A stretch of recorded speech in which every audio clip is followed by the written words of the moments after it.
Sewa, Bharat, and I'm here to present the business correspondent in the hills of Uttarakhand model, which is basically our model for financial inclusion that uses mobile technology.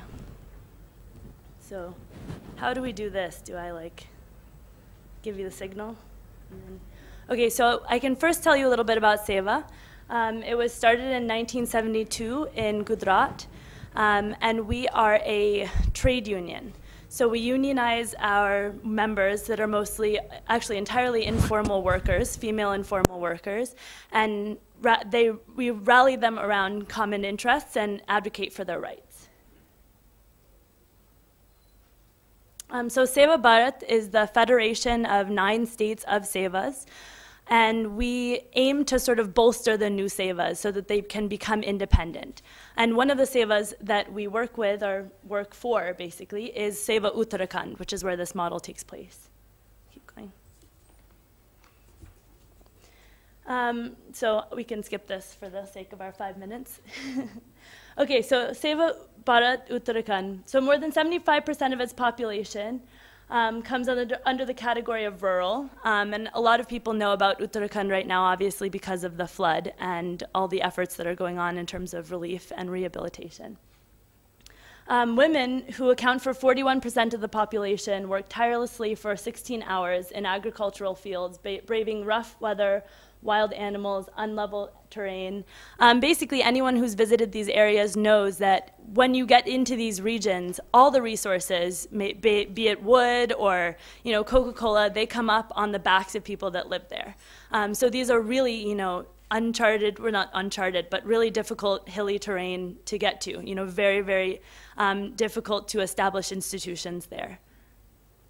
Thank you. So owing to the high altitude, poor connectivity with roads, and the thinly spread population, bank services are limited. It's hard to build a branch there. These resources don't come to these people. So in order to, basically bridge this chasm, we collaborated with the SBI to do a special kind of financial inclusion, which is our model here. So the model employs local women, who we call our bank sathis, and they provide linkages between banks and previously unbanked areas and the people that live there. Sorry. Maybe we should have a signal, like I'll tug on my ear or something. And the women that we employ are CSPs, or customer service points. And they have a certain amount of requirements to make sure, obviously, that they're vouched for. And they, basically, that they need employment, that they have education, and that they can travel to the bank and to the unbanked areas, obviously, bridging the chasm. And so we provide a bunch of services through our CSPs, opening zero balance accounts, deposit savings, cash withdrawal, remittance, loan application, government scheme distribution, which is a huge thing, and MNREGAs. So A Little World, the technology provider, generates a unique CSP ID, and we have a POS machine, a point of sale machine, which I can show anyone who's interested, because I don't have it right here. And through that, we can reach the unbanked areas because we will take a variety of biometric scans, such as a fingerprint, a picture, and that becomes their point of identification with the bank correspondents.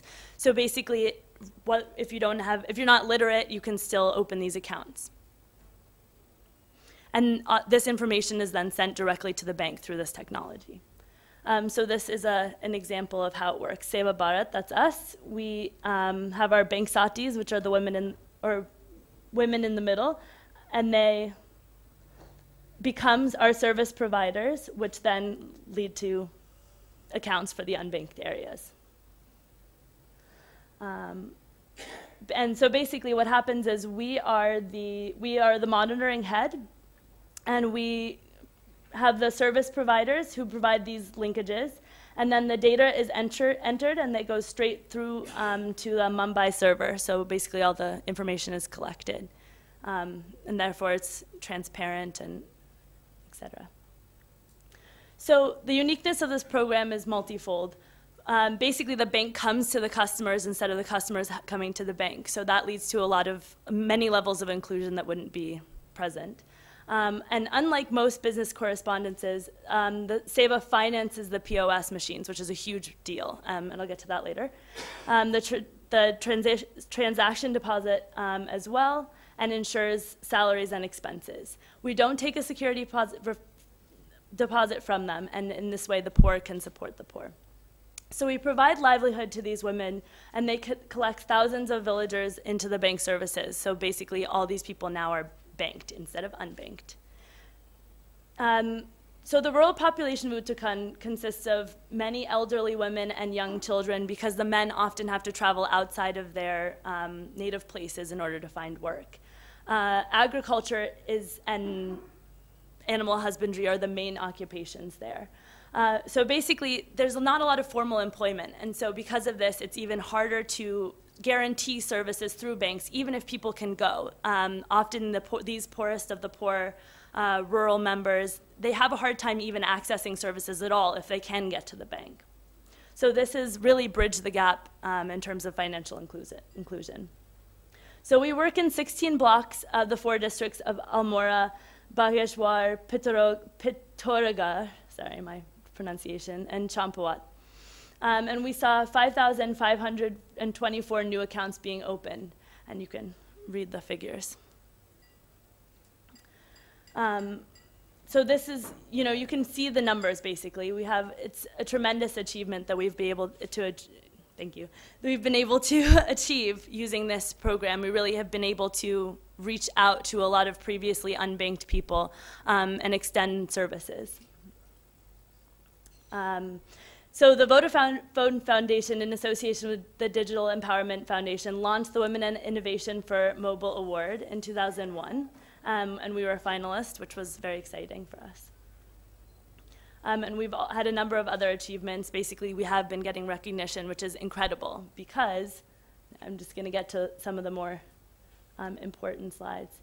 Oh, maybe we didn't say it here, which I'm going to say it anyway, even though it didn't make it to the PowerPoint, apparently. Basically, this financial inclusion model is a really incredible way of using this technology to provide government linkages, to deliver these services to the poor, to people that in Delhi, in the similar situations, would have to go to the bank maybe 5 or 6 times to even get any recognition from the bank's staff there and open these accounts, even though there is this policy of financial inclusion in India. And so, one thing that we're seeing, this technology is there. We have this ability.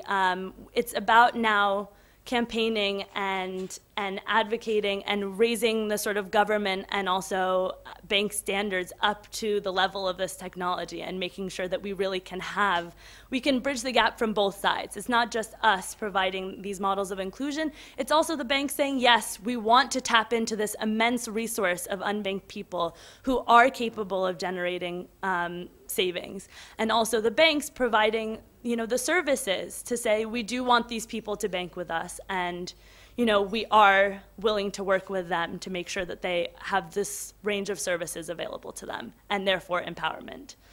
That's it, thanks.